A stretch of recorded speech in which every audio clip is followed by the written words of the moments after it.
ಕಾಸು ಕೇಳಿದಾಗ ಬೈದು ಹೋಗ್ತಾನೆ, ಈ ಮರದ ನೆರಳಲ್ಲಿ ನೀನಿದ್ದಿದ್ಯಾ, ಅದಕ್ಕೆ ನೀನು ಕಾಸು ಕೊಡಬೇಕು ಅಂತೇಳಿ. ಇವತ್ತು ನಾನು ಹೇಳ್ತೀನಿ ವೀಕ್ಷಕರೇ, ಇದರ ಮಿಡ್ಲಲ್ಲಿ ಹೇಳ್ಬಿಡ್ತೀನಿ, ಅದು ಮರ್ತೋಗ್ಬಿಡುತ್ತೆ ಇಲ್ಲ ಅಂತಂದರೆ. ಹೇರ್ ಕಟ್ಟಿಂಗ್ ಇದೆಯಲ್ಲ, ಅದು ಉದ್ಯಮ. ಹೇರ್ ಕಟ್ಟಿಂಗ್ ಒಂದು ಉದ್ಯಮ. ಈ ಧೋನಿ ಅಥವಾ ಸಚಿನ್ ತೆಂಡೂಲ್ಕರ್ ಇವರೆಲ್ಲ ಒಂದು ಹೇರ್ ಸ್ಟೈಲ್ ಚೇಂಜ್ ಮಾಡ್ತಾರಲ್ಲ ಒಮ್ಮೆ. ಈಗ ಮೊನ್ನೆ ಯಾರು ಯಶ್, ಈ ಒಂದು ಹೇರ್ ಸ್ಟೈಲ್ ಚೇಂಜ್ ಮಾಡೋದಕ್ಕೆ ಅವ್ರು ಬಳಸೋದು ಒಂದು ಅರ್ಧ ಮುಕ್ಕಾಲು ಗಂಟೆ ಬಳಸ್ತಾರೆ ಟೈಮ್. 5ರಿಂದ 6ರಿಂದ 7 ಲಕ್ಷ ಇದೆ ಒಂದು hair cutting, star hair cutting. ಮೊನ್ನೆ ಬೇಕಿದ್ರೆ ಕೇಳಿ ಯಶ್ ಹೇರ್ ಕಟ್ ಚೇಂಜ್ ಮಾಡಿದವ್ರಿಗೆ 7ರಿಂದ 8 ಲಕ್ಷ ಇದೆ. ಚಮ್ಮಾರಿಕೆ ಎಲ್ಲೂ ಹೋಗಿದೆ ಉದ್ಯಮ. ಆಮೇಲೆ ಕ್ಲಾತ್ ಇಂಡಸ್ಟ್ರೀಸ್ ಎಲ್ಲೂ ಹೋಗಿದೆ. ಅದೇ ಕ್ಲಾತ್ ಅಲ್ವ ಈಗ ಯಾವುದು ನಮಗೆ ಗಾರ್ಮೆಂಟ್ಸ್. ಆ ಸ್ಕಿಲ್ ಡೆವಲಪ್ಮೆಂಟ್ ಹೋಗಿದೆ. ಹಾಗಾಗಿ ನಾನು ಯಾಕೆ ಈ ಮಾತನ್ನು ಹೇಳಿದೆ ಅಂದರೆ, ನೀವು ಅದರಲ್ಲಿ ಆ ಹುಡುಗರನ್ನ ಯಾಕೆ ಹಿಂಗೆ ಕರ್ಕೊಂಡು ಹೋಗ್ತೀರಿ, ತಪ್ಪೇನಿಲ್ಲ ನನ್ನ ಪ್ರಕಾರ. ನೀವು ಇವನ್ ಹಿಂದಿನ ಕಾಲದಲ್ಲಿ ಟಾಯ್ಲೆಟು ತೊಳಸ್ತಾಯಿದ್ರು, ಮತ್ತೊಂದು ತೊಳಸ್ತಾಯಿದ್ರು, ಅದು ಯಾಕೆ ಆ ಥರ ಡಿಸ್ಟರ್ಬ್ ಆಗ್ತಾಯಿದೆ ಗೊತ್ತಿಲ್ಲ. ಒಂದು ನನ್ನ ಪ್ರಕಾರ, ಐ ಡೋಂಟ್ ನೋ, ಅದು ನಾನು ಸರಿ ಹೇಳ್ತಿದ್ದೀನೋ ತಪ್ಪು ಹೇಳ್ತಿದ್ದೀನೋ ಗೊತ್ತಿಲ್ಲ ನನಗೆ. ಅದು ಎಲ್ಲ ಕೆಲಸಗಳನ್ನು ಮಾಡಿಸ್ಬೇಕು ರೀ ಮಕ್ಕಳಿಗೆ, ಮಾಡಿಸಿ ಮರ್ತೋಗ್ಬೇಕು. ಓಕೆ, ಸಂಬಂಧಪಟ್ಟವರ ನಂಬರ್, ಇದಕ್ಕೆ ಏನು ವ್ಯವಸ್ಥೆ ಅಂತ ನಾನು ಕೂಡ ಕೇಳ್ತೀನಿ. ಅದಾದ ನಂತರ ರಮೇಶ್ ನಾಯಕ್ BO ಇದ್ದಾರೆ, ಆಮೇಲೆ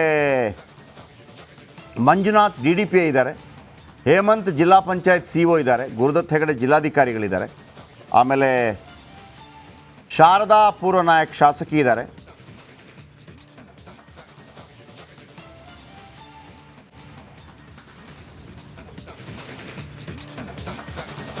ಇನ್ನು ಮಧು ಬಂಗಾರಪ್ಪ ಉಸ್ತುವಾರಿ ಸಚಿವರು. ಮಧು ಬಂಗಾರಪ್ಪ ಅವರನ್ನು ಮೀಟ್ ಆಗಲಿಕ್ಕೆ ಆಗೇ ಇಲ್ಲ ನನಗೆ. ಮಧು ಬಂಗಾರಪ್ಪ ಒಂದು ಪ್ಲ್ಯಾನ್ ಮಾಡಿಕೊಂಡಿದ್ದಾರೆ. ಅಂದರೆ ನಮ್ಮ ಶಾಲೆ ನಮ್ಮ ಹಕ್ಕು ಅನ್ನೋಂಥ ರೀತಿಯಲ್ಲಿ ಒಂದು ಪ್ಲ್ಯಾನಿಂಗ್. ನಮ್ಮ ಸರ್ಕಾರಿ ಶಾಲೆಗಳನ್ನು ಅಲ್ಲಿ ಯಾರಾದ್ರು ದತ್ತು ತಗೊಳ್ಳೋದಿದ್ದರೆ ಸರ್ಕಾರನೂ ಹೆಲ್ಪ್ ಮಾಡುತ್ತೆ, ಅವರು ಹೆಲ್ಪ್ ಮಾಡ್ತಾರೆ, ಆ ಥರ. ಇದಕ್ಕೆ ಏನಾಗಬೇಕು ಅಂತ ನಮ್ಮ ರಿಪೋರ್ಟರ್ ಇದ್ದಾರೆ, ಭೀಮಾ ನಾಯಕ್ ಇದ್ದಾರೆ. ಭೀಮಾ ನಾಯಕಿಗೆ ಇದಕ್ಕೆ ಏನು ಮಾಡಬೇಕು? ನಾವು ಆಗಬೇಕಾಗಿರೋದೇನು? 5,000 ಬರಬೇಕು ಅಂತಂದರೆ ಹೆಂಗೆ ಬರಬೇಕು?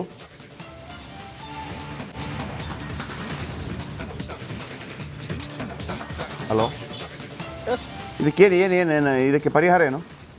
ಎಸ್ ಜಯಪ್ರಕಾಶ್ ಶೆಟ್ಟಿ, ಏನು ಅಂದರೆ ಅವ್ರು ಹೇಳ್ತಿರೋ ಪ್ರಕಾರ ಅಂದರೆ ಈಗಾಗಲೇ STMC ಆಗಿರಬಹುದು ಅಥವಾ ಗ್ರಾಮ ಪಂಚಾಯತಿ ಆಡಳಿತ ಏನಿದೆ, ಅದೇ ಗ್ರಾಮ ಪಂಚಾಯತಿ ಆಡಳಿತ ಏನಿದೆ, ಇದಕ್ಕೆ ಕೆಲವೊಂದಿಷ್ಟು ತಿಂಗಳು ಮಳೆಗಾಲದಲ್ಲಿ 1-2 ತಿಂಗಳುಗಳ ಕಾಲ ಒಂದು ಪ್ರತಿದಿನ 200 ರೂಪಾಯಿ ಅಂತ ಒಂದು ಆಟೋಗೆ ವ್ಯವಸ್ಥೆಯನ್ನು ಮಾಡಿಕೊಂಡಿದ್ರು.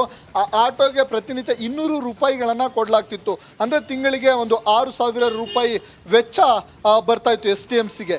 ಹಾಗಾಗಿ ಅದರ ಹೊರೆಯನ್ನು STMC ಹೊರಲಿಕ್ಕೆ ಈಗ ತಯಾರಿಲ್ಲ. ಹಾಗಾಗಿ ಕೇವಲ 2 ಮಳೆಗಾಲದಲ್ಲಿ 2 ತಿಂಗಳುಗಳ ಕಾಲ ಮಾತ್ರ ಆಟೋ ವ್ಯವಸ್ಥೆನ ಮಾಡಲಾಗಿತ್ತು. ಈಗ ಏನು ಇದಕ್ಕೆ ಪರಿಹಾರ ಅಂದರೆ ಜಿಲ್ಲಾ ಪಂಚಾಯತ್ ಆಗಿರ್ಬೋದು ಅಥವಾ ಶಿಕ್ಷಣ ಇಲಾಖೆಯಿಂದ ಇದನ್ನು ಒಂದು ರೀತಿಯಲ್ಲಿ ವ್ಯವಸ್ಥೆ ಮಾಡಿಕೊಡ್ಬೇಕು, ಅಥವಾ ಗ್ರಾಮ ಪಂಚಾಯತಿಗೆ ಸಂಬಂಧಪಟ್ಟಂಥ ಅಧಿಕಾರಿಗಳಿಗೆ ಇದರ ನಿರ್ವಹಣಾ ವೆಚ್ಚವನ್ನು ಹೊರಲಿಕ್ಕೆ ಹೇಳಿದಾಗ ಮಾತ್ರ ಈ ಸಮಸ್ಯೆಯನ್ನು ಬಗೆಹರಿಸಲಿಕ್ಕೆ ಸಾಧ್ಯವಾಗುತ್ತೆ. ಏನಕ್ಕಂದರೆ ಪ್ರತಿದಿನ ಒಂದು ಆಟೋವನ್ನು ವ್ಯವಸ್ಥೆ ಮಾಡಿ ಪ್ರತಿದಿನ ಇಂತಿಷ್ಟು ರೂಪಾಯಿ ಅಂತ ಹೇಳಿ ಆಟೋಕ್ಕೆ ಚಾರ್ಜನ್ನು ಕೊಟ್ಟರೆ, ಅಥವಾ ತಿಂಗಳಿಗೆ 6,000ನೋ 5,000 ರೂಪಾಯಿ ಇಂತಿಷ್ಟು ಅಮೌಂಟನ್ನು ಕೊಟ್ಟಾಗ ಈ ಶಿಕ್ಷಕರಿಗೆ ಇರುವಂಥ ಹೊರೆ ಏನು, ಬಿಸಿ ಊಟವನ್ನು ಹೊರುವಂಥ ಹೊರೆ ಏನಿದೆ, ಇದು ಕಡಿಮೆ ಮಾಡಲಿಕ್ಕೆ ಸಾಧ್ಯವಾಗುತ್ತೆ. ಈ ನಿಟ್ಟಿನಲ್ಲಿ ಈಗಾಗಲೇ ನಮಗೆ ಪರಿಹಾರಕ್ಕೆ ಮುಖ್ಯವಾಗಿ ಜಿಲ್ಲಾ ಪಂಚಾಯತ್ ಬಿಸಿ ಊಟ ಯೋಜನೆಗೆ ಸಂಬಂಧಪಟ್ಟಂತೆ ಜಿಲ್ಲಾ ಪಂಚಾಯತ್ ಆಗಿರ್ಬೋದು, ಶಿಕ್ಷಣ ಇಲಾಖೆ, ಅಲ್ಲಿ ಸಂಬಂಧಪಟ್ಟಂಥ ಸ್ಥಳೀಯ ಆಡಳಿತ ಗ್ರಾಮ ಪಂಚಾಯತ್ ಇದೆ, ಅದಕ್ಕೆ ಒಂದು ಲೆಟ್ರನ್ನು ಕೊಡಬೇಕಾಗುತ್ತೆ.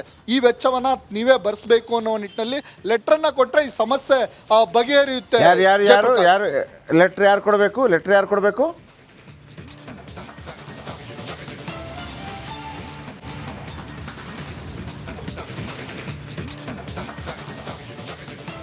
ಶಿಕ್ಷಣ ಇಲಾಖೆ, ಇದಕ್ಕೆ ಸಂಬಂಧಪಟ್ಟಂತೆ ಶಿಕ್ಷಣ ಇಲಾಖೆ, ಅಲ್ಲಿ ಸ್ಥಳೀಯ ಆಡಳಿತ ಗ್ರಾಮ ಪಂಚಾಯತ್ ಏನಿದೆ, ಗ್ರಾಮ ಪಂಚಾಯತಿಗೆ ಈ ಸ್ಕೂಲಿನ ಏನು. ಸರಿ.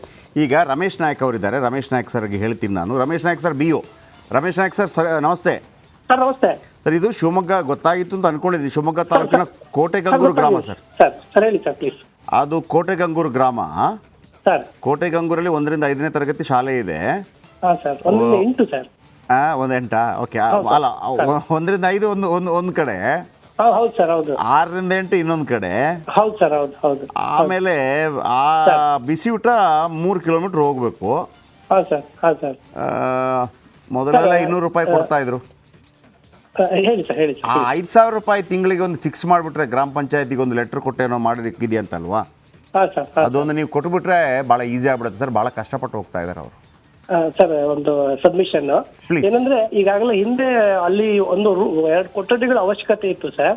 ಆ 2 ಕೊಠಡಿಗಳ ಅವಶ್ಯಕತೆ ಇರೋದನ್ನ ಅಲ್ಲಿ ಏನು ಆಲ್ರೆಡಿ 1ರಿಂದ 8 ಶಾಲೆ ಇತ್ತು ಸರ್ ಅಲ್ಲೇ ಗ್ರಾಮದಲ್ಲೇ. ಅಲ್ಲೇ ಕಟ್ಬಿಟ್ಟಿದ್ರೆ ಹಿಂದೆ ಸರಿ ಆಗ್ಬಿಡೋದು ಸರ್. ಅದನ್ನೇನ್ ಮಾಡಿದ್ರು, ಪಕ್ಕದಲ್ಲಿ ಜಾಗ ಇದೆ ಅಂತೇಳಿ 1-1.5-2 ಕಿಲೋಮೀಟರ್ ದೂರ ಹೋಗಿ ಕಟ್ಬಿಟ್ರು ಸರ್ ಅದನ್ನ. ಅದು ಕಟ್ಟಿದ್ಕೆ ಈ ಸಮಸ್ಯೆ ಉಲ್ಬಣ ಆಗಿದೆ ಸರ್. ಸರ್ ಅದಕ್ಕೆ ಈಗಾಗಲೇ ನಾನು 3-4 ಸಲ ಹೋಗಿ ಅಲ್ಲಿ ಮಾತಾಡಿ ಲೋಕಲ್ ಅಲ್ಲಿ ಹೇಳಿ ಎಲ್ಲಾ ಸರಿ ಮಾಡಿ ಬಂದಿದ್ದೆ ಸರ್. ಆಮೇಲೆ ಗ್ರಾಮ ಪಂಚಾಯತ್ನವರು ಒಂದು ವೆಹಿಕಲ್ ಕೊಡ್ಸಿದ್ದಾರೆ ಸರ್ ಅವ್ರಿಗೆ, ಬಿಸಿ ಊಟ ತಗೊಂಡೋಗ್ಲಿಕ್ಕೆ. ಅಲ್ಲಿಗೆ ಒಂದು ವೆಹಿಕಲ್ ಸಹ ಕೊಡ್ಸಿದ್ದಾರೆ ಸರ್, ಒಂದು ವ್ಯಾನ್ ಅನ್ನ. ಅದು ಯೂಸ್ ಆಗ್ತಾ ಇಲ್ಲ, ಯೂಸ್ ಮಾಡ್ತಾ ಇಲ್ಲ ಸರ್ ಅವರು. ಡ್ರೈವರಾ? ಹೌದು ಸರ್, ಡ್ರೈವರ್ ಅಂದ್ರೆ ಒಂದು ಶಾಲೆಗೆ ಅಂತಾನೆ ಒಂದು ಗ್ರಾಮ ಪಂಚಾಯತ್ ಒಂದು ವೆಹಿಕಲ್ ಕೊಡ್ಸಿದ್ದಾರೆ ಸರ್, ಬಿಸಿ ಊಟ ತಗೊಂಡು. ಈಗ ಏನ್ ಮಾಡೋಣ ಈಗ ಇದಕ್ಕೆ? ಸರ್ ಈಗ ಏನಿಲ್ಲ ಸರ್, ನಾವು ಹೋಗಿ ಮತ್ತೆ ಅದೇನ್ ಸಮಸ್ಯೆ ಇದೆ ಮತ್ತೊಂದ್ ಸಲ ಇಟ್ಕೊಂಡು ಅದು ಪರಿಹಾರ ಮಾಡ್ತೇವೆ. ಈಗ 2 ಇದೆ. ಒಂದು ನನಗೆ ಗೊತ್ತಿಲ್ಲ, ಅದು ನೀವು ವಾಹನ ಕೊಟ್ಟಿದ್ರೆ ಡ್ರೈವರ್ ಸಂಬಳ ಇದಕ್ಕಿಂತ ಜಾಸ್ತಿ ಆಗತ್ತೆ ಅನ್ನೋ ಗೊತ್ತಿಲ್ಲ. ಬಟ್ ಆ ಮಕ್ಕಳು ತಗೊಂಡು ಹೋಗ್ತವೆ, ಮತ್ತೊಂದು ಮಾಡ್ತಾ ಇದಾವೆ. ಭಾಳ ಪಾಪ ಹೆಡ್ ಮಾಸ್ಟರ್ ಎಲ್ಲ ಇದು ಮಾಡ್ತಾ. ಇದು ಕಂಪ್ಲೇಂಟ್ ಅಂತ ನಾನು ಮಾಡ್ತಾ ಇಲ್ಲ ಯಾವುದನ್ನು ಕೂಡ. ಇದು ಪಾಪ ಕಷ್ಟಪಡ್ತಾ ಇದ್ದಾರೆ, ಹೋಗ್ಬೇಕು ಅಂತಾದರೆ ಈ ಪ್ರತಿದಿನ ಯಾವುದಾದ್ರೂ ಹೆಚ್ಚು ಕಡಿಮೆ ಆದರೆ ಹೆಂಗೆ? ಒಂದು 5,000 ವ್ಯವಸ್ಥೆ ಮಾಡುವಂಗೆ ಆಗಿದ್ದಿದ್ರೆ, ನಾನು ಇಲ್ಲಿ ಲೋಕಲ್ ಯಾರಾದ್ರು ಇದ್ದಿದ್ರೆ, ಯಾರೋ ಲೋಕಲ್ ಐಡ್ಸ್ಗಳ ಹತ್ರ ಹೇಳ್ತಾ ಇದೆ, ಪ್ರತಿ ತಿಂಗಳು ಒಂದು 5,000 ಕೊಟ್ರಪ್ಪ, ಮಕ್ಕಳೇನೋ ಚೆನ್ನಾಗಿರ್ತವೆ ಅಂತೇಳಿ. ಆ್ಯಂಡ್ ಈಗಲೂ ಮುಕ್ತವಾಗಿದೆ. ಯಾರಾದ್ರಲ್ಲಿ ಲೋಕಲ್ ಐಡ್ಸ್ಗಳು ಪ್ರತಿ ತಿಂಗಳು ಕೊಡಬೇಕು ಮಾತ್ರ. ಅಲ್ಲಿ ಗ್ರಾಮ ಪಂಚಾಯತ್ ಹಿಂದೂ ಕೊಡ್ತಿದ್ರು ಸರ್, ಅವರೆಲ್ಲ ಇಬ್ರು ಕೋಆಪರೇಷನ್ ಚೆನ್ನಾಗಿತ್ತು. ಅವರೇ ಗ್ರಾಮ ಪಂಚಾಯತ್ನವರು ಇನಿಷಿಯೇಟ್ ತಗೊಂಡು ಮೇಲ್ಗಡೆ ಬಿಲ್ಡಿಂಗ್ ಕಟ್ಟಿದ್ದಾರೆ ಸರ್ ಅವರು. ಅವ್ರು ಚೆನ್ನಾಗಿತ್ತು, ಚೆನ್ನಾಗೂ ನಡೀತಾ ಇತ್ತು ಸರ್. ಇತ್ತಿತ್ಲಾಗ ಏನೋ ಸ್ವಲ್ಪ ಇದಾಗಿ ಒಡಕಾಗಿ ಈ ತರ ಆಗಿದೆ ಸರ್. ಏನು ಒಡಕ್ ಪಾಪ ಮಕ್ಕಳ ಮೇಲೆ ಯಾಕೆ ಒಡಕ್ ತರ್ತಾರೆ ಇವ್ರು? ಏನು ಒಡಕ್ ಬೇಕಿದ್ರೆ ಮಾಡ್ಕೊಳ್ಳಿ. ಅಂದ್ರೆ ಗ್ರಾಮ ಪಂಚಾಯತ್ನವರು ಇಲ್ಲಿ ರಮೇಶ್ ನಾಯ್ಕ ಅವರೇ, ನೀವು ಒಂದು ಗಮನ ಇಟ್ಟಿರಿ ರಮೇಶ್ ನಾಯ್ಕ ಅವರೇ. ನಿಮ್ಮ ಮಾತು ಕೇಳಿದಾಗ ನನಗೊಂಥರ ವಿಶ್ವಾಸ ಬಂತು. ಮತ್ತೆ ಹೋಗ್ತೇನೆ ಸರ್. Thank you. ವೀಕ್ಷಕರು ನೋಡಿ, ಸ್ಕೂಟರ್ನಲ್ಲಿ ಬಿಸಿ ಊಟ ಸಾಗಿಸ್ತಾ ಇದ್ದಾರೆ. ಹಾಲು, ಬಿಸ್ಕೆಟ್, ಮೊಟ್ಟೆ ಅಂತ 3-4 ಬಾರಿ ಓಡಾಡಬೇಕು. ಬಿಸಿ ಅನ್ನ ಸಾಂಬಾರು ತಗೊಂಡು ಹಳ್ಳ ದಾಟಬೇಕು. ಮಕ್ಕಳು ಪಾಪ ತಗೊಂಡು ಹೋಗ್ತಾ ಇದ್ದಾವೆ. ಇದೆಲ್ಲ ನೋಡುವಾಗ ಓಕೆ, 1 ಸಲ 2 ಸಲ ಓಕೆ. ಇದು ಪ್ರತಿ ಸಲ ನೋಡಿ ಉಲ್ಟಾ ಕೂತ್ಕೊಂಡು ಹಿಂಗೆ ಕೂತ್ಕೊಂಡು ನನಗಂತೂ ಭಾಳ ದುಃಖ ಆಗ್ತಾ ಇದೆಯಪ್ಪ. ಆಮೇಲೆ ನೀವು ಜೊತೆಯಲ್ಲೇ ಇಡಬೇಕಾಗಿತ್ತು ಸ್ಕೂಲನ್ನು, ಅಲ್ಲಿ ಜಾಗ ಇತ್ತು ಅಂತೇಳಿ ಹೇಳ್ತಾರೆ. ಅದು ಏನು ಒಡಕು? ಯಾರ ಹತ್ರ ನೀವು ಒಡಕ್ ತರ್ತೀರಿ ಸರ್? ಎಷ್ಟು ಈಗ ಊರಲ್ಲಿ ಒಡಕು ಬಂತು ಅಂತ ಇಟ್ಕೊಳ್ಳಿ, ಅವನು ಆ ಊರಲ್ಲಿರುವಂಥ ಕೆರೆಗೆ ವಿಷ ಹಾಕಿದರೆ ಅವನ ಮಕ್ಕಳು ಅದನ್ನೇ ಕುಡಿಯೋದಲ್ವ ನೀರು? ಅವನು ಅದನ್ನೆಲ್ಲ ಕುಡಿಯೋದಲ್ಲ ನೀರು? ವಿವೇಕ ಬೇಕಲ್ವ ಸ್ವಲ್ಪ ಆದರೂ? ಏನಿಹೋ ನಮ್ಮ ರಿಪೋರ್ಟ್ರಿಗೆ ಇದನ್ನು ಫಾಲೋಅಪ್ ಮಾಡಲಿಕ್ಕೆ ಹೇಳಿದ್ದೀನಿ. ಏನಾದರೂ ಆದೀತು ಅನ್ನೋಂಥ ನಂಬಿಕೆ ನನಗಿದೆ. ಓಹೋ, ಗುರುದತ್ ಹೆಗಡೆ ಅವರಿದ್ದಾರೆ. ಗುರುದತ್ ಹೆಗಡೆ ಸರ್ ನಮಸ್ತೆ. ನಮಸ್ತೆ. ಜಿಲ್ಲಾಧಿಕಾರಿಗಳು ಗುರುದತ್ ಹೆಗಡೆ ಅವರಿದ್ದಾರೆ.